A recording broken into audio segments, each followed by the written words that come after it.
Nagulat kay LeBron si Harden. Grabe ang bag ni Wood sa Lakers. For the second time of the season ay muling maghaharap ang dalawang Los Angeles teams. Sa unang paghaharap nga nila noong November 1 ay nanalo ang Lakers sa overtime. Para naman sa Lakers ngayon ay balik lineup na nga si D'Angelo Russell. So sa first quarter mga idol ay long 3-pointer agad para kay Prince. Pero after nyan ay nagkaroon nga ng 16-4 run ang Clippers sa score na 16-7. Sumagot naman ang Lakers ng 10-1 run para itabla nga ang game sa 17-all.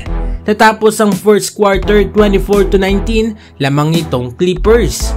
Sa pagsisimula naman ng second quarter ay magandang steal ni Russ at tinalunan nga lang si D'Lo. Pagpasok naman ni Wood ay ramdam nga agad ang epekto nito. Easy to nga agad sa paint area. 7-minute mark ay solid spin move ang ginawa ni LeBron kay Zubac para nga sa isang end one play.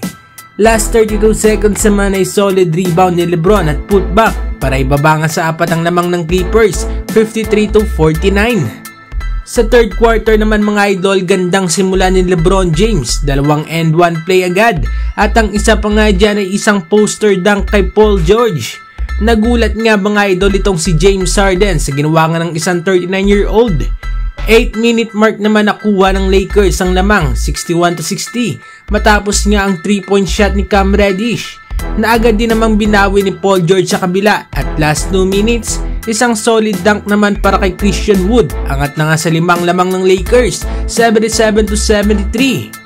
7 seconds left, umisa pa nga ng highlight si Wood matapos si putback dunk ang mintis ni D'Lo. Hype na hype nga itong Lakers crowd mga idol. Natapos ang third quarter 83-77 lamang ang Lakers. At sa fourth and last quarter naman mga idol ay solid run na naman ng Clippers. Na-foul pa nga itong si Powell sa 3 at tinabla nga sa 98 ang talaan sa kanyang free throws. Last 1 minute and 18 seconds, Taurean Prince open for 3. Sigawan ng Lakers crowd. Lakers up 101-98.